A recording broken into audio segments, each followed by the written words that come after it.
Sejam muito bem-vindos ao primeiro podcast da Comissão de Cuidados Integrados da Sociedade Brasileira de Mastologia Regional São Paulo. A mastologia, sem dúvida, é uma especialidade que atingiu grandes avanços científicos, especialmente nas últimas décadas. Cirurgias, oncoplastia, avanços na oncologia clínica, na radioterapia, nos métodos diagnósticos, que nos trouxeram uma melhora do prognóstico e uma maior sobrevivência das pacientes. Mas nós não podemos avaliar um resultado terapêutico não só pelo controle da doença, mas também nós devemos avaliar a qualidade de vida da paciente e o impacto que o diagnóstico e o tratamento da doença tem em sua vida. Por isso, precisamos olhar a paciente de uma forma integral, em todas as suas necessidades, porque a doença de mama atinge não só o físico, mas também o mental, o social e o espiritual. Visando isso, foi criada essa comissão, que visa aprimorar, desenvolver e capacitar os mastologistas para conseguir detectar, tratar ou encaminhar as pacientes nessas suas necessidades, avaliando e tratando de uma forma integral. E a nossa primeira atividade foi a realização de um questionário que foi direcionado aos mastologistas, perguntando e avaliando as suas necessidades em relação a temas como comunicação de más notícias, estilo de vida, finitude, cuidados paliativos, espiritualidade e o aspecto emocional e gerenciamento do estresse. E a conclusão, o resultado desse questionário foi uma demanda considerável das necessidades do profissional nesses temas. Então, hoje, diante disso, nós iniciaremos o nosso primeiro podcast tratando desse assunto, saúde mental e do gerenciamento do estresse das pacientes e do estresse também dos mastologistas. Eu sou a doutora Maria Assunção Azevedo, sou do Presidente Prudente, sou coordenadora da comissão e contamos aqui com a participação dos membros Dr. Vicente Tarricone, de Santos, doutora Tatiane Cunha, de São Paulo, doutora Marília de Oliveira, de Santos. E a nossa convidada especial, a querida Regina Chamon, que eu gostaria que se apresentasse. Obrigada, estou muito feliz de estar aqui com vocês, né, e de ver a abertura dos mastologistas para esse tema, que é um tema tão importante.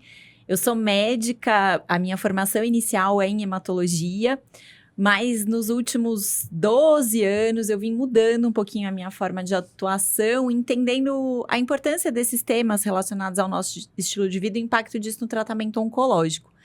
Então, de 2015 para cá, eu foquei muito do meu cuidado médico no suporte de pacientes com tumores sólidos, não só na hematologia, mas também dentro dos tumores sólidos, e principalmente nesse grupo de pacientes que são as pacientes com câncer de mama, que de fato tem um impacto muito grande, não só durante o tratamento ativo, mas também no pós-tratamento, né? Muitas vezes nessa fase da hormonioterapia, vem muitos impactos ali no estilo de vida. Então, nesses últimos anos, vim acompanhando pacientes e trazendo estratégias de gerenciamento do estresse dentro desse cuidado clínico como suporte para uma melhor qualidade de vida e manejo de sintomas. Nesses últimos 10 anos, então, eu me certifiquei em gerenciamento de estresse e treino da resiliência por um braço da Harvard Medical School, que é o Benson Henry Institute, então eu tenho essa capacitação. E uma certificação internacional em medicina do estilo de vida, cujo foco principal dentro dos pilares ali, eu atuo no gerenciamento de estresse. E aí, como eu gosto muito de falar, como vocês vão perceber, eu gosto muito dessa questão da comunicação de saúde, da gente poder levar esses conceitos para outros profissionais de saúde, para pacientes. Eu apresento um podcast, que é o Desestresse, e eu tenho 2 livros nessa área. Um deles é o Desestresse, que está aqui com a gente, e o outro se chama Meditação em Saúde. Então, estou muito feliz de estar aqui para conversar com vocês sobre esses temas e poder contribuir aí com os mastologistas. Então, a gente já vê que essa nossa comissão é um pouco mista, né? Tem os mastossauros e nós temos as novas, trazendo uma conotação muito especial em relação às necessidades, né, do mastologista. Então, a gente podia começar, doutora Regina, de uma observação. Como todos nós somos mastologistas, o público em geral é, e a gente tem alguns conceitos que você vai precisar ensinar a gente sobre isso daí.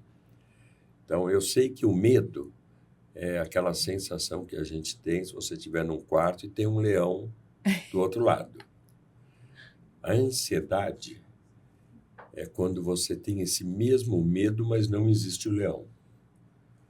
E o estresse, ele é a modificação do que a gente está tendo. Gostaria que você definisse, mostrasse para a gente qual é o conceito do estresse.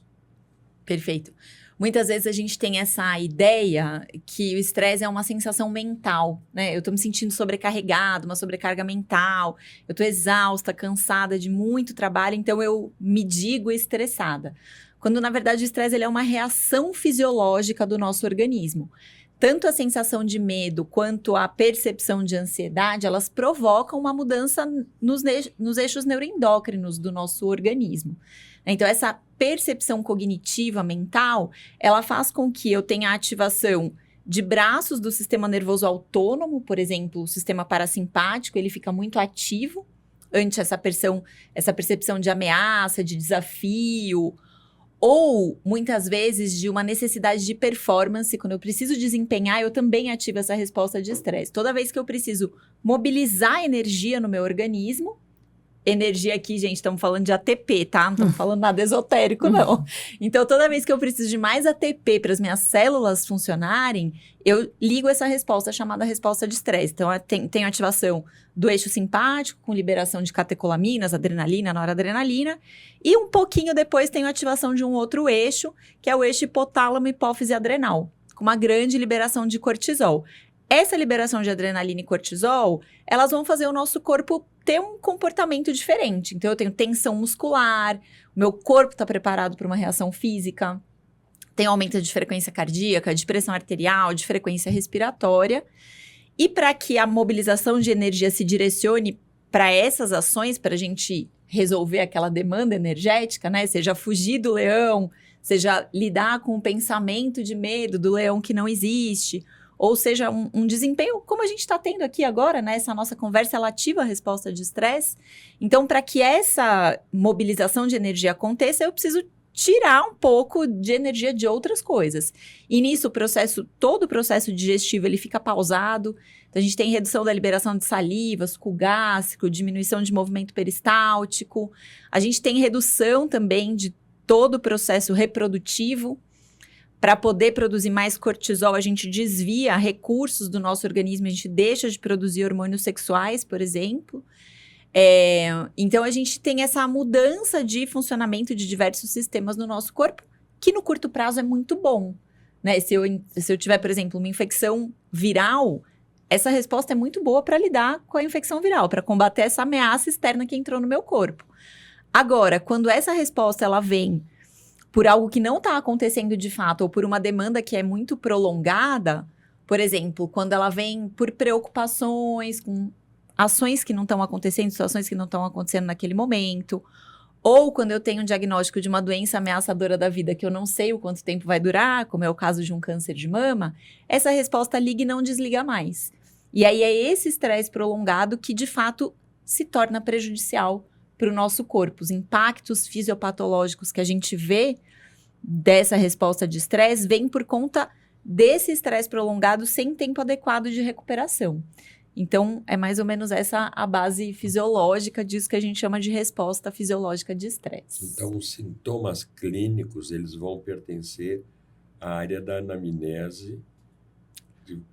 Com certeza. Eu vejo muitos médicos, eu dou aula para muitos médicos e muitas vezes eu recebo no consultório pedido de dosagem de cortisol para ver se o paciente está estressado, né?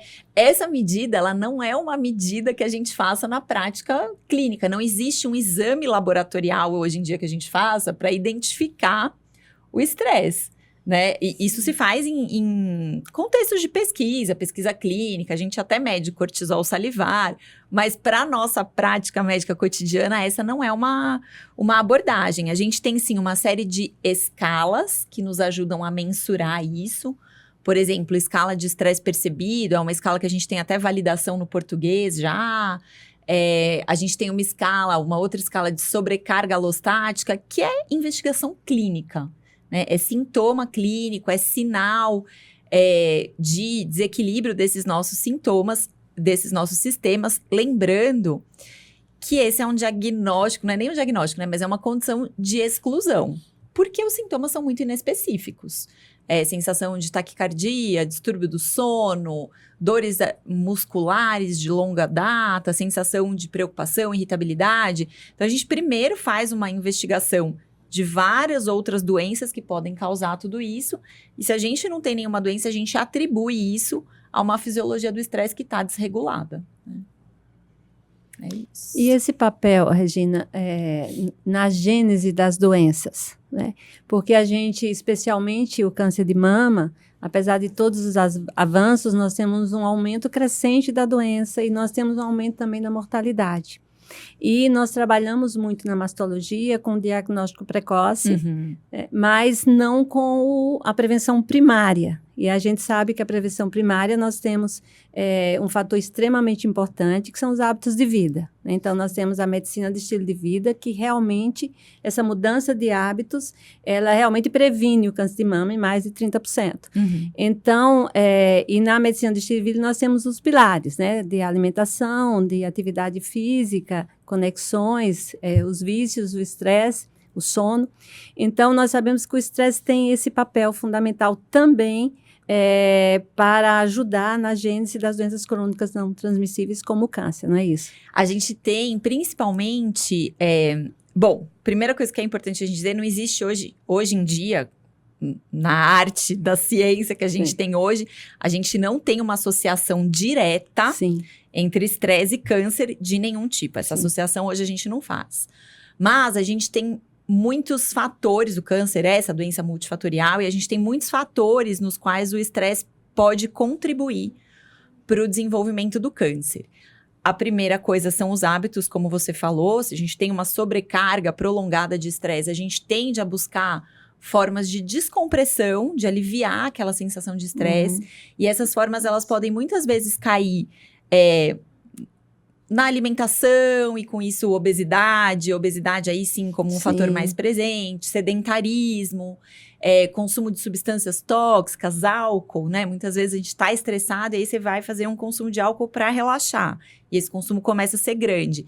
Então, o estresse, ele pode ter essa influência através de comportamentos na tentativa de descompressão, mas ele também tem um papel, e a gente tem artigos publicados mostrando isso já, em tornar o nosso corpo um ambiente mais propício para todas as doenças que têm como base a inflamação crônica subclínica.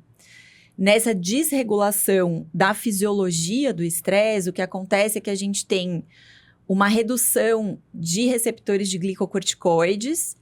Então, o cortisol, apesar de estar alto, ele não consegue entrar na célula, ele não consegue ativar esses receptores de glicocorticoide que ficaram resistentes. E daí ele deixa de desligar um fator de transcrição, que é o NF-kappa-beta, que ficou ligado pela ação da adrenalina. E aí a gente tem uma produção muito grande, o NF-kappa-beta é esse fator de transcrição que vai ligar a produção de várias citocinas inflamatórias. Então, a gente cria, por conta do estresse, esse ambiente inflamatório prolongado, que é um dos fatores que acaba contribuindo para o desenvolvimento de uma série de neoplasias, inclusive o câncer de mama. Então, tem uma base fisiopatológica também nesse sentido, né? Em relação ao estresse, na paciente que já tem o diagnóstico de câncer de mama, qual o impacto que ele pode trazer ao longo do tratamento? No meu livro Meditação em Saúde, eu conto várias histórias de pacientes que eu acompanhei com câncer, mas principalmente com câncer de mama, e eu me lembro de uma das pacientes contando, né, que quando ela teve o diagnóstico de câncer, ela sentiu como se ela tivesse tomado um caldo no mar, assim, né, que a vida ficou meio revirada, ela não sabia onde estava, o que era para cima, o que era para baixo, e que o diagnóstico de recidiva do câncer daí foi um tsunami, né, foi algo muito mais intenso. Porque toda essa resposta de estresse, ela é desencadeada quando a gente tem a sensação de ameaça. Sim. E o câncer, por mais que a gente tenha um diagnóstico precoce, que a gente tenha uma evolução muito grande do tratamento, para a paciente, aquele primeiro momento é um momento de uma grande insegurança, de ameaça, de não saber o que vem pela frente e da sensação de não ter controle, de não conseguir controlar o que vai acontecer na vida dela dali para frente, né? Então, de fato, a experiência de um diagnóstico de câncer é uma das experiências mais estressantes que essas mulheres podem vivenciar. Acho que para as mulheres mais jovens, isso é ainda mais estressante, porque são mulheres que estão, muitas vezes, com filhos pequenos, que têm a função da maternidade e que elas querem seguir trabalhando. Muitas mulheres ou não podem ou não querem parar de trabalhar. Então, é mais um acúmulo ali de demanda para que ela consiga lidar. E o tratamento, ele é cheio de altos e baixos, né?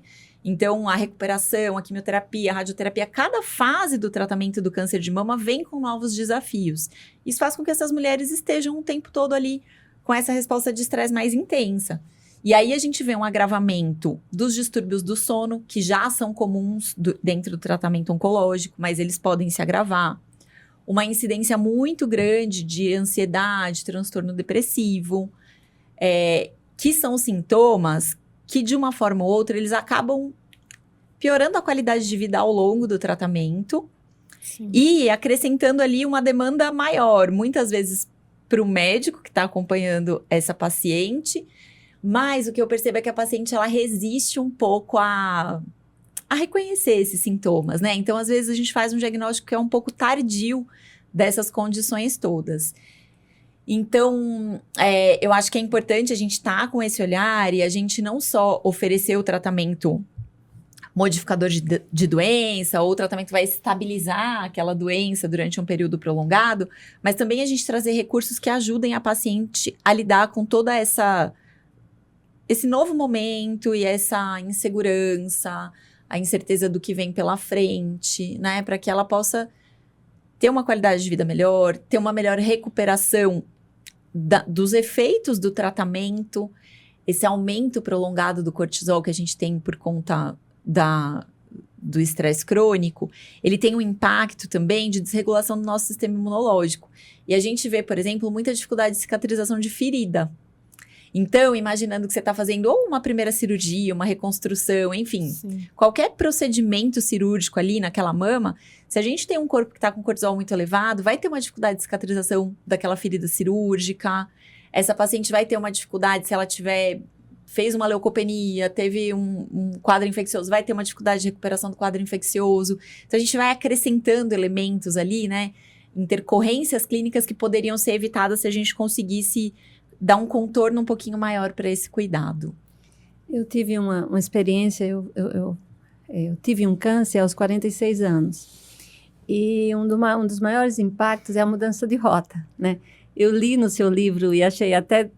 escrevi aqui para a gente comentar sobre isso, do levar um caldo da vida. Uhum. Então, você está indo numa rota, você está com planos, né? E hoje você atende mulheres cada vez mais jovens, ou plano de maternidade, ou planos na carreira. Uhum. Né? Nós estamos em plena vida, em todos os aspectos, emocionais, profissionais, e de repente você leva um caldo e você muda totalmente a rota que você não queria para uma rota que você não sabe onde vai dar. Né?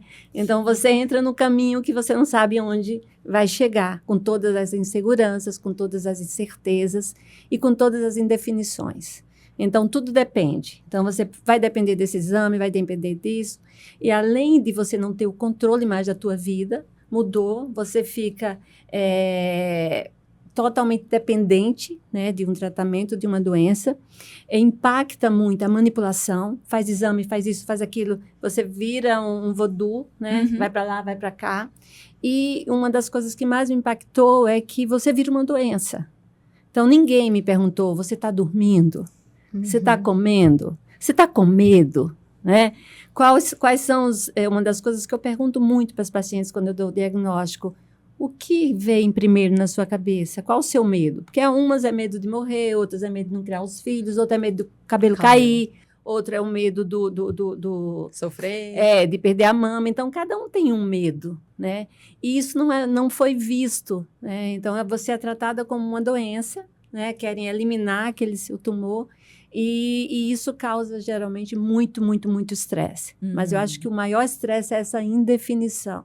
esse caminho que você realmente não sabe aonde vai dar. E você ser abordada, né, nesse aspecto é muito importante, de saber o que você tem medo, o que te estressa, né? Isso a gente precisa realmente ter essa atenção, o que foi o que eu senti. Acho que isso que você trouxe é super importante. Também acho que a gente tem que colocar um pouquinho numa perspectiva que muitas vezes na consulta ali com o mastologista é tanta coisa que precisa ser abordada, né? O cuidado pré-operatório, é o que vai acontecer na cirurgia, é o cuidado pós-operatório, a preparação, que muitas vezes não sobra espaço para abordar esse outro lado, né? E isso é totalmente compreensível, porque senão daqui a pouco a gente tá com uma consulta de 10 horas, né? A consulta que é infinita, não acaba. Então, eu acho, sim, que é importante o mastologista ter uma primeira abordagem desse tema, introduzir o assunto, para que essa paciente se sinta ouvida. Sim. O meu médico está me perguntando sobre isso.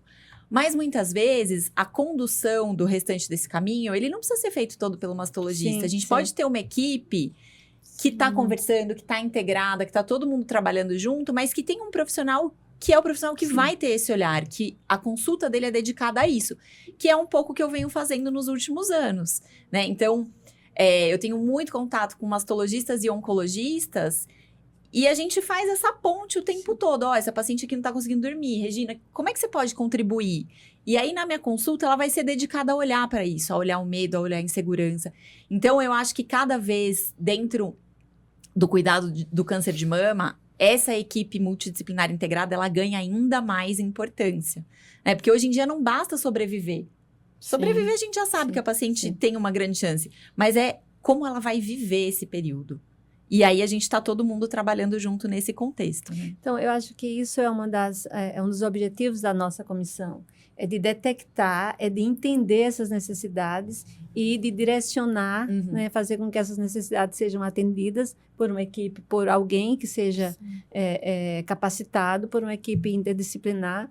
Mas como o mastologista, ele que é meio que um maestro desse tratamento, então ele precisa entender isso. Ele precisa saber direcionar para que essa paciente tenha realmente essa atenção integrada.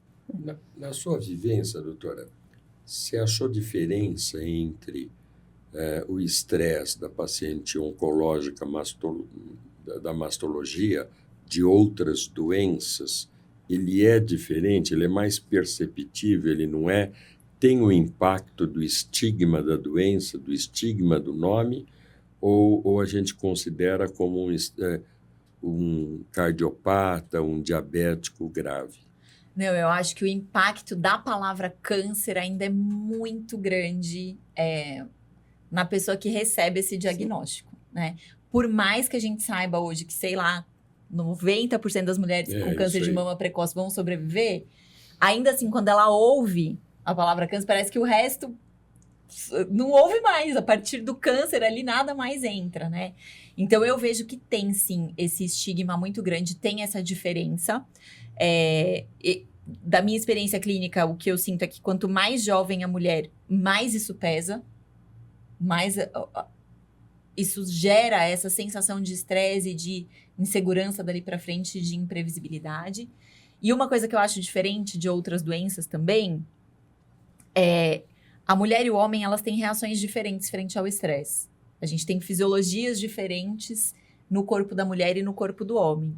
E a mulher, ela também, eu acho, se permite um pouco mais perceber esses sintomas e trazer um pouco desses sintomas na consulta, né? Então, às vezes a gente tem a sensação que a mulher tem mais impactos do estresse, mas, na verdade, talvez ela expresse mais e a gente consiga identificar e dar uma condução um pouco mais precoce para tudo isso. Mas, com certeza, o impacto do câncer gera muito mais estresse do que impacto de outras doenças crônicas não transmissíveis. Com toda certeza. E nós temos um impacto também grande das recidivas, né? Então, esse é um impacto, porque no primeiro diagnóstico existe uma esperança grande, né? Existe toda uma negociação, mas quando tem uma recidiva, então é um impacto muito grande de frustração, de medo, não deu certo, e aí tudo de novo, doutora, né? Então, isso também gera um estresse muito grande, né? não só na paciente, como em toda a equipe. Porque um pouco a sensação que dá é que, assim, o diagnóstico inicial e o tratamento inicial, eu perdi um pouco o controle da minha vida, mas agora eu retomei. Sim. Tratei, agora eu tô aqui, né? Tô com a rédea na mão de novo. E quando a doença volta, tanto a paciente quanto nós, como profissionais de saúde, a gente, acho que cai a ficha de que a gente não tem controle. Em momento nenhum. Sim. E aí é aprender a lidar com o descontrole, com a insegurança, aprender a conviver com isso que eu não sei que vem amanhã. Então, não é que eu vou daí tentar retomar o controle. Eu vou, claro, trazer em alguma medida o que eu posso controlar. Né? Eu gosto muito de usar com as pacientes uma atividade que chama círculo de influência. Então, o que eu tenho controle? Eu tenho controle daquilo que só depende de mim. O que só depende de mim são as ações que eu tenho controle. E tem bastante coisa, né? O que eu coloco no meu prato, se eu vou levantar para fazer minha atividade física ou não, isso está no meu controle. Aí a gente tem um outro círculo, são mais situações, que é o que eu tenho influência. O que eu tenho influência são coisas que dependem um pouco de mim, mas dependem um pouco de uma condição externa, que às vezes é uma outra pessoa, é a resposta da doença ao tratamento, que tem um componente ali que a gente não controla, né? E aí, quando a gente entende o que eu tenho controle, o que eu tenho influência, eu sei o que eu posso fazer para lidar com aquilo e entender o que eu vou ter que aceitar, que não está na minha mão, e que aí eu vou, né, deixar para esse... Não é bem acaso, mas não adianta eu insistir com ações naquilo. Muitas vezes, o que está nessa esfera do que eu não controlo, eu vou lidar com as emoções que surgem a partir dessa percepção do não controle. E tem o que é preocupação, que é aquilo que eu não tenho nem controle nem influência, né? E aí a gente precisa ter esse olhar de, tá bom, eu estou me preocupando muito, o que será que está por trás dessa preocupação e como que emocionalmente eu posso organizar essa demanda, né? Isso vale para paciente que teve a recidiva, isso vale para nós profissionais quando a doença é recidiva, Sim. Né? E que a gente fica muitas vezes com essa sensação, a gente estava conversando um pouquinho antes aqui de começar o nosso episódio, com a sensação de impotência frente à doença, Sim. né? Sim.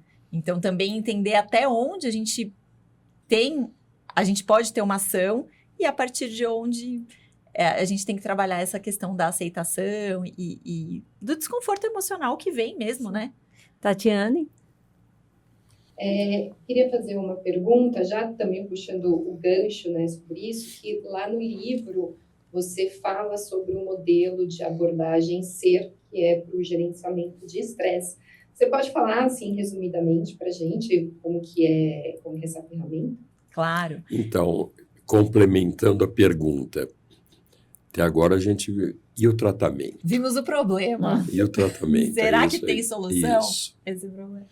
Muito bem. Bom, a primeira coisa que é a gente entender que o estresse não é uma doença. Não tem um CID, né? No CID não tem um código lá para o estresse. Mas ele é a forma como o nosso corpo se comporta frente a uma série de doenças. Então, tem muitas estratégias que a gente pode usar no nosso dia a dia para lidar melhor com o estresse.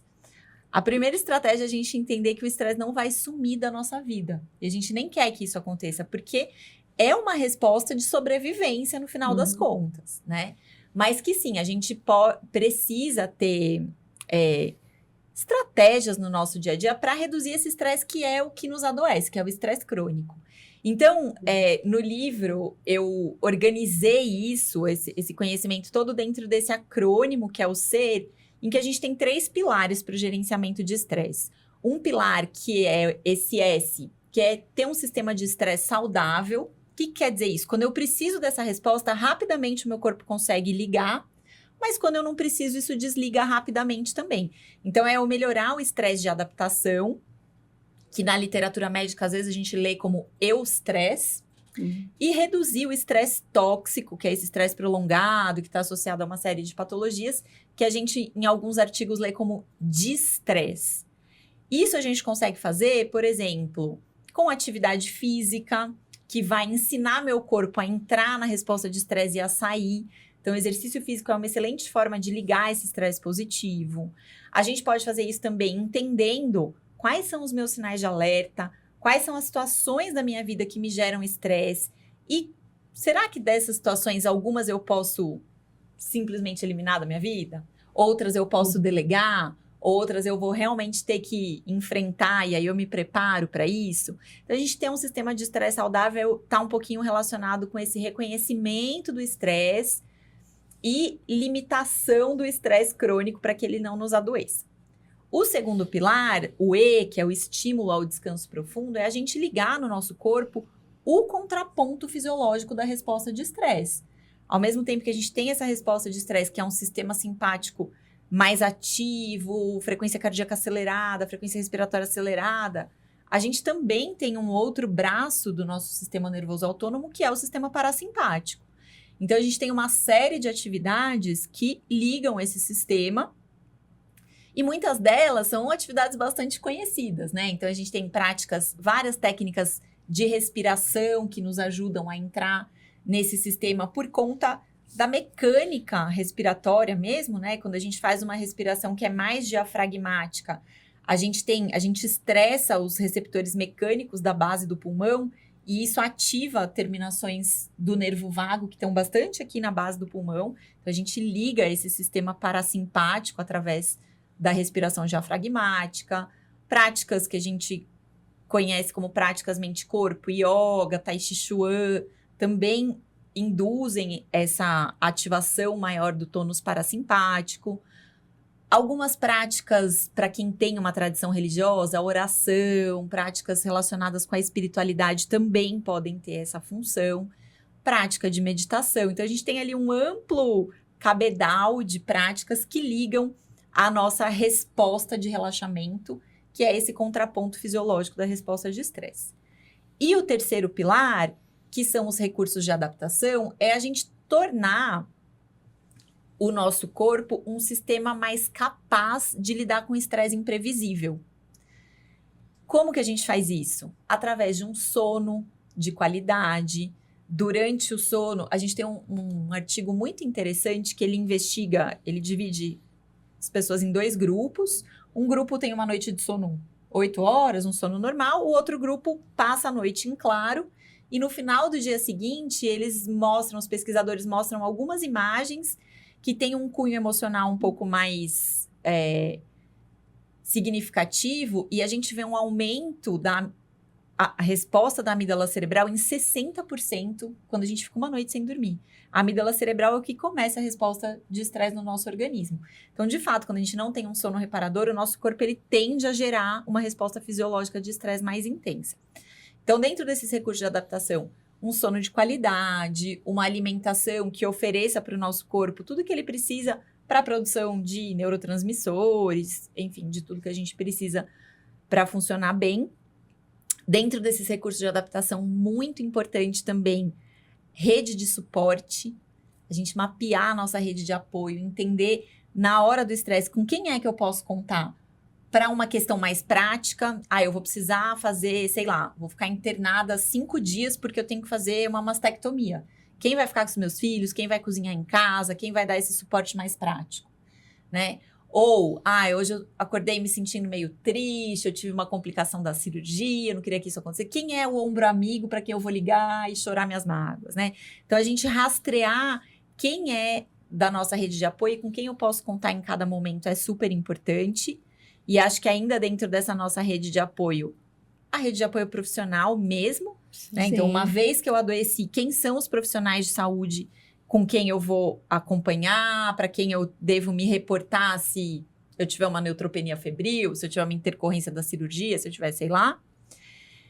E faz parte da nossa rede de apoio também, da rede de apoio das nossas pacientes, entender onde buscar informações de qualidade. Sim.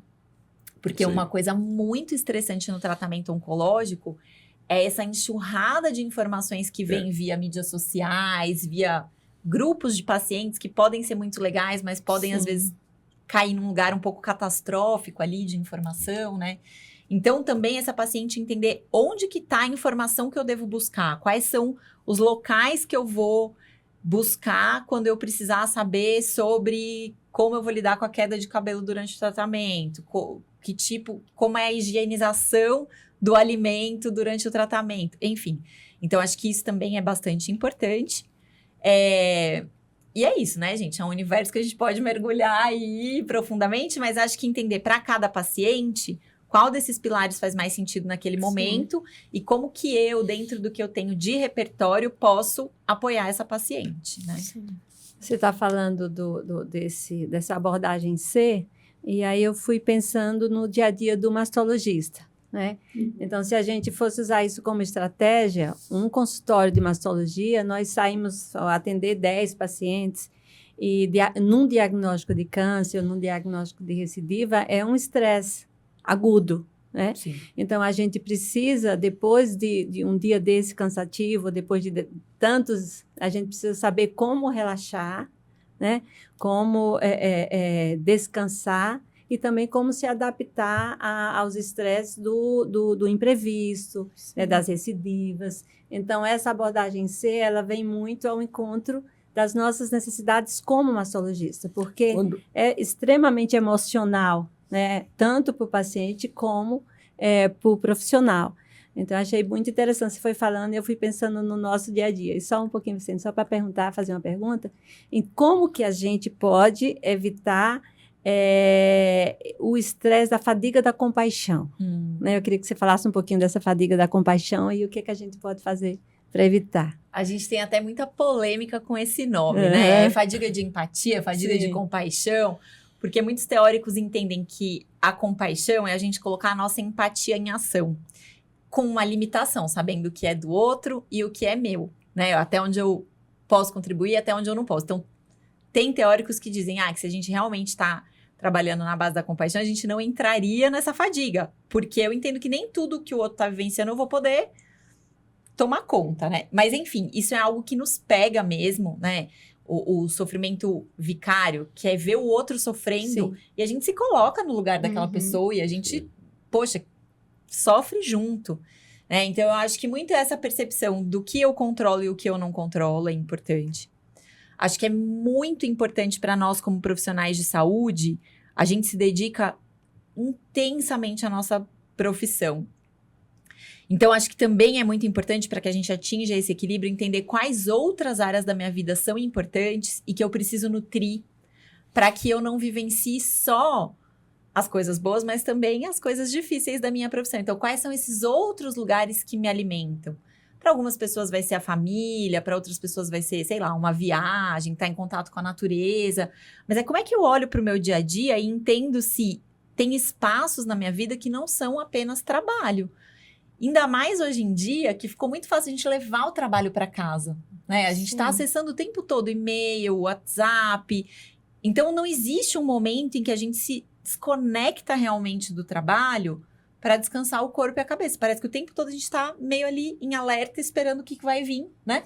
De demandas. Então, a gente cultivar esses espaços de descanso realmente, de estar com a nossa família, de fazer coisas que nutram a nossa alma, acho que nos ajudam muito a não entrar nessa fadiga de compaixão, né? Isso daí tem relação, por exemplo, ao mastologista mais antigo, onde que o trabalho era tudo, e o mais jovem, hoje, que o mastologista mais jovem falou assim, olha, meu limite de horário de trabalho é esse daqui, eu tenho o meu lazer e eu tenho as minhas férias. Será que são estresses diferentes? Eu acho que são estresses diferentes, mas talvez por um outro motivo. O que eu tenho visto nos médicos mais jovens e assim que eles se formam é uma cobrança, às vezes uma cobrança consigo mesmo, assim, não é ninguém de fora que está cobrando, de muito desempenho.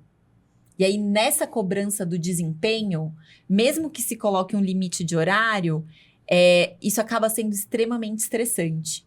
Ao passo que o mastologista que já tem uma experiência maior, muita coisa vem da maturidade da prática. A gente entender que nem tudo está no nosso controle, que existe uma capacitação técnica do procedimento cirúrgico que você já se sente muito seguro em fazer porque já fez muito e aquilo tem uma segurança envolvida. Então, eu acho que existe tipos diferentes de estresse no médico que está no começo da profissão e no médico que já avançou um pouco mais na profissão, mas para essa geração mais nova, apesar de ter esse discurso do eu tenho meu limite, eu só trabalho até tal hora, eu acho que isso transborda em outras coisas, num excesso de autopromoção na rede social, muitas vezes, né? Dessa necessidade de estar desempenhando muito. Isso gera um estresse cognitivo bem importante também. Tanto que a gente vê a geração jovem com muito diagnóstico de burnout também. Sim. Eu vi que você tem um curso de capacitação, né, de gerenciamento de estresse, que é voltado para profissionais da saúde. Uhum. E uma das coisas que eu vejo que você fala muito é da importância do cuidar do si para poder cuidar do próximo. Quais sinais que a gente tem que prestar atenção, assim, no nosso dia a dia, que são alerta, assim, de repensa, para que não prejudique, né, a nossa relação no trabalho, com a família? Uma coisa bem importante é a nossa percepção de cansaço. É normal a gente ficar cansado depois de um dia de trabalho, né? Mas o ideal é eu dormir uma boa noite de sono, no dia seguinte eu tô me sentindo descansada.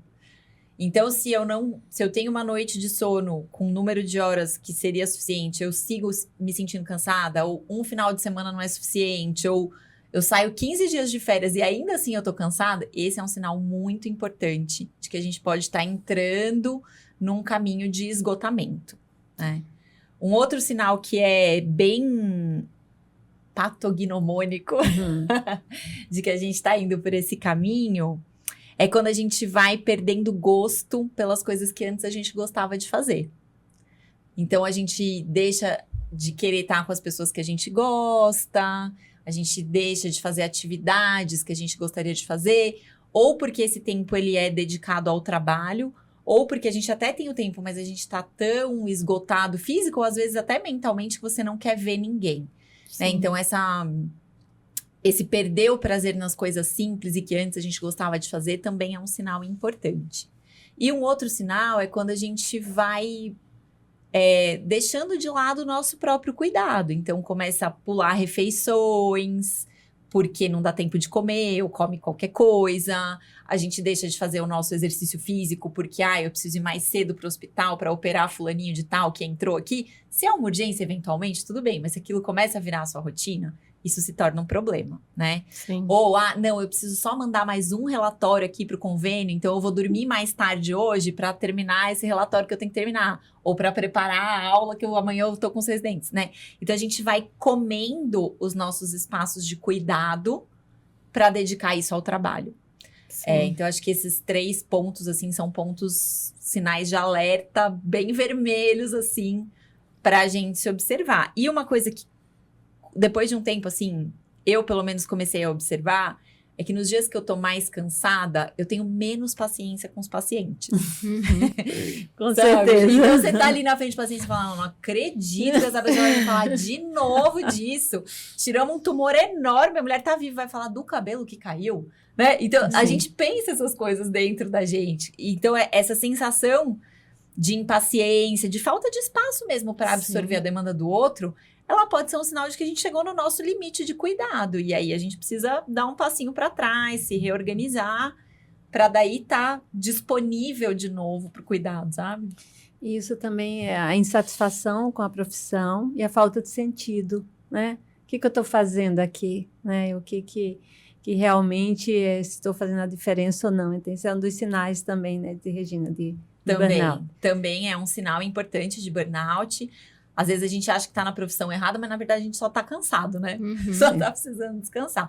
Mas essa sensação mesmo, assim, de insatisfação. E não muitas vezes a gente ouve, a perda da produtividade. A perda da produtividade é uma das últimas coisas que acontece no burnout. Muito antes disso, a gente segue dando conta de tudo que tem que ser feito e a gente segue trabalhando com excelência. Mas é a um custo muito maior. Eu preciso dedicar muito mais energia e horas para que aquele mesmo resultado aconteça para o paciente. Então, esse acho que também é um sinal aí importante para pensar, para refletir. Tatiana? E eu queria saber, assim, é muito comum, ontem mesmo eu conversei com uma amiga minha e tá sendo, que vou querer, ela não é mastro, mas vou querer que ela assista isso, porque ela chegou para mim e falou assim, amiga, eu estou estafada, estafada, não aguento mais. E ela é obstetra, então muitas noites sem dormir, o telefone não para, imagina. Então, eu acho interessantíssimo. E aí eu queria até falar para ela saber qual é o risco de evitar, assim, de ignorar esses sintomas. Aonde que para, né? Se a gente ignora esses sintomas todos que você falou, até onde vai? O que pode acontecer? Tem um estudo do JAMA muito interessante mostrando que os profissionais em burnout ou esgotados ou estafados têm um índice muito maior de erro médico. Esse índice sobe 2 a 3 vezes, né, de erro médico. Então, isso tem, obviamente, um impacto na qualidade do atendimento do paciente. Além disso, tem vários estudos mostrando como isso diminui o nosso engajamento no desenvolvimento da nossa carreira mesmo, da nossa profissão. Além dos números alarmantes aí de adoecimento físico e mental do profissional de saúde. A gente tem pesquisas recentes feitas pelo AFIA Research Center aqui no Brasil, mostrando que a incidência de doenças mentais nos médicos tem sido cada ano maior, um consumo abusivo de medicamentos, em grande parte como autoprescrição, né? Então, benzodiazepínicos, indutores do sono, ansiolíticos. Ou seja, a gente negligenciar os nossos próprios sintomas vai ter um impacto na nossa saúde, obviamente, e nas nossas relações, seja dentro do trabalho, no ambiente familiar, mas também vai ter um impacto no desfecho do nosso paciente. Então, eu costumo dizer, quando eu estou falando com profissionais de saúde, que autocuidado é uma questão de ética profissional. Sim. Se a gente não está bem, a gente está realmente colocando o nosso paciente em risco. Não é algo metafórico, é algo real e mensurável por uma série de estudos em grandes publicações médicas. Então, acho que tá a importância aí desse limite aí, das 7 às 19, né? Eu vi uma coisa muito legal que você comentou num podcast, de que aparece uma mensagem no seu celular quando você encerra seu dia de trabalho. Sim. Porque a gente tem essa... Já recebeu, né? Já recebi. A gente tem essa proximidade, os nossos pacientes, eles têm nosso telefone pessoal para uma eventual urgência, que às vezes não é tão urgência, né? Mas a gente acaba lá respondendo, e eu acho que é por isso que a gente fica em alerta, né? Toda vez em casa o celular apita, já dá um ataque cardíaco ali, que você fala, meu Deus, o que aconteceu? E eu vi que tem essa estratégia, eu ainda não tive coragem, mas de você mandar uma mensagem automática ali, estou no meu momento de descanso. Eu mando mesmo, os meus pacientes recebem essa mensagenzinha assim. Tá aqui no meu celular.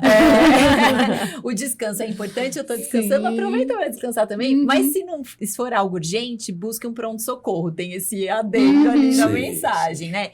Porque, Assim. olha lá, a Assunção tá achando aqui. Olá, aqui é a doutora Regina. Como eu sempre digo, as pausas são fundamentais para a saúde, então por aqui estamos nesse momento de descanso. Assim que eu e os meus colaboradores voltarmos, a gente te responde. Nosso horário é de segunda a sexta, das 8 às 18. Se for algo urgente, não hesite em procurar um pronto-socorro. Aí fica... Que elegância, que elegância. Sim. Que modelo. Mas- Muito O bom. modelo. Mas acho que isso tem várias camadas, né? Tem uma camada da gente educar o paciente Sim. do que é urgente, do que não é. Porque às vezes, de fato, é uma urgência. Um paciente está num pós-operatório, Sim. pode realmente ser alguma Sim. coisa urgente, né? Então, acho que fazer o paciente entender o que é urgência e o que não é. Às vezes ele tem uma dúvida sobre a prescrição. Pode esperar até amanhã isso daqui, né? Mas é realmente uma urgência. Então, isso acho que é uma coisa. No meu caso, hoje em dia, eu não atendo mais, por exemplo, paciente oncohematológico. Então, eu não tenho urgências tão significativas assim, né? Eu posso fazer isso com muita tranquilidade. Então, acho que tem essa primeira camada da educação do paciente. Tem uma outra camada que pode ser muito legal de trabalhar em equipe, e aí cada dia da Pulveriza. semana, exato, cada Sim. dia da semana um é responsável, né? Sei lá, tipo Sim. um celular do plantão, não sei. Uhum. E aí o resto da equipe tá segura para Sim. descansar, porque tem alguém que tá ali respondendo, mas você sabe que aquele é o seu dia de responder, os outros dias você vai estar tranquilo. Então essa eu acho que é uma outra estratégia boa. Mas eu acho que o que pega mais é a gente ficar confortável de estabelecer esse limite. Né? Porque muitas vezes não é o paciente que está cruzando o limite, é a gente que não está conseguindo colocar, porque, sei lá, porque a gente foi educado na escola médica que a medicina é um sacerdócio, que a gente Sim. precisa estar o tempo todo disponível e que a nossa vida é dedicada a isso. Mas a que custo? Né? Hoje em dia que a gente tem estrutura para estar numa equipe, para fazer esse cuidado de forma diferente. Então, acho que é um trabalho que começa primeiro dentro da gente. Assim. Sim. E também o trabalho com o paciente, porque o paciente pensa que você está à disposição 24 horas. Né? Então, já existe já essa cultura, né, de que você está à disposição e que ela pode te acessar a qualquer momento. Né? Eu acho que a gente também é responsável por isso, né? Colocar algumas barreiras, de repente, né? Eu não respondo mensagem de tal a tal hora. Se de fato for urgente, me ligue pelo telefone. Você já pôs uma barreira. O paciente vai pensar 3 vezes antes de ligar para falar que acabou a dipirona, sabe? Assim. Mas aí você termina, eu não terminei. Você fala assim, se for algo urgente, não hesite em procurar um pronto-socorro. E se não for urgente, aproveita para fazer uma pausa por aí também. Já tem um final educativo, né? Então descansa também, vai. Isso. Porque eu acho que tempo. quando a gente descansa, a gente autoriza o paciente a descansar Sim. também. A gente autoriza as pessoas que estão ao nosso redor a descansar, né? Sim. Porque se a gente olha para o lado e ninguém tá descansando, você fala, mas ninguém tá descansando e eu vou descansar? Então, se tiver uma pessoa descansando, fica mais fácil a gente se permitir também essa pausa. Sim. Então, nós estamos próximos ao nosso final, infelizmente. Gostaria das considerações finais. Eu gostaria muito, Regina, que você nos orientasse pela experiência que você tem, né, desses cuidados integrados. A nossa comissão está iniciando, temos um imenso prazer de participar dessa comissão e muita vontade de trabalhar e de modificar esse panorama, né, que sempre foi, a mastologia foi muito técnica, né, um modelo muito centrado na doença, e a gente quer fazer com que esse modelo também seja mais centrado no paciente. E isso exige todo um trabalho, isso exige espaços de escuta, isso exige momentos como esse, né? Então, com a tua experiência, como você falou que é uma excelente ideia, o mastologista não pode concentrar tudo, ele não tem esse tempo, né, infelizmente, mas pode direcionar, né? Então, isso é uma excelente ideia de ter alguém que tem essa capacidade de atender essas necessidades, né? Não necessariamente o cirurgião, não necessariamente o oncologista clínico. Então, eu gostaria que você orientasse a gente, o que é que você diria, o que você daria de conselho para que a gente possa utilizar, né, e implantar nessa nossa comissão. Acho que vocês fizeram uma coisa muito interessante, que foi ouvir os mastologistas e a demanda, né, as demandas dos mastologistas, mas tem um pedaço muito importante também que a gente ouviu o paciente. Né? Então, para uma paciente que está indo ao mastologista, o que ela considera importante quando ela vai nessa consulta? Qual é a expectativa dela que ela espera que o mastologista traga de informações, de cuidados, né? Então, acho que talvez a gente ouvir um pouco mais os nossos pacientes nesse contexto, assim, não de ouvir o sintoma, mas ouvir o que eu espero como paciente deste cuidado. Isso eu acho que é muito legal.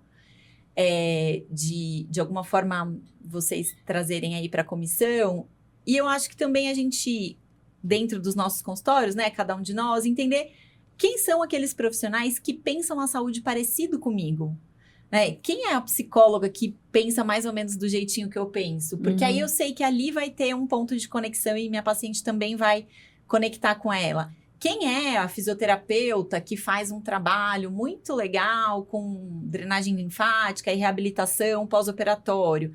E a gente pode ir tendo essas pessoas como referências e como referência de troca. Porque também quando a gente ouve a opinião desse profissional, a gente aprende e a gente leva alguma coisinha para a nossa consulta. Né? Então, acho que ampliar esse nosso olhar tanto para a expectativa da própria paciente, mas também o que eu posso aprender com esses outros profissionais da equipe para que eu traga um pouquinho disso para dentro do meu consultório, do meu trabalho, né? E descansar, gente. Descansar acho que é o principal para a gente poder ter cabeça para fazer tudo isso, né? Bom, eu entrei aqui como mastologista há 45 anos e estou sendo como residente 45. Muito obrigado, doutora. Adorei demais. Eu achei que foi muito bom. Eu acho que a gente tem uma batalha frente aos mastologistas para modificar alguma coisa e atender a paciente de uma forma integral. Não é só a parte científica, a parte emocional faz parte da integração. Muito obrigado pelas dicas. Foi um prazer conhecer você, mas também o seu podcast, o seu livro. Ele virou o meu caminho de Santo São Paulo, virou seu podcast, porque, assim, são temas que eu nunca abordei, né, assim, na minha formação. E realmente a gente é muito estressado no dia a dia e eu tenho certeza que tem muita coisa para agregar, tanto para os pacientes como nós profissionais. Tatiane? Obrigada, foi um prazer participar, aprendi muito. E interessantíssimo a gente falar tanto do manejo do estresse das nossas pacientes, mas também do nosso, né, também. Então, obrigada e com certeza eu vou divulgar. Eu acho que esse videocast vai ser interessante não só para mastologistas, mas como para diversos médicos de diversas áreas. Então, nós encerramos agradecendo à Sociedade Brasileira de Mastologia Regional São Paulo pelo espaço, pela oportunidade, agradecendo imensamente, é um prazer imenso tê-la conosco, Regina, e eu espero que caminhemos juntos nesse processo, né, a todos os nossos colegas, a todos que participaram desse videocast. Recomendo o livro da Regina, realmente ele é uma leitura clara, uma leitura simples, de uma linguagem de quem realmente vive na prática. Eu acho que vai acrescentar muito para todos nós e convido a todos para os nossos próximos podcasts. Muito obrigada.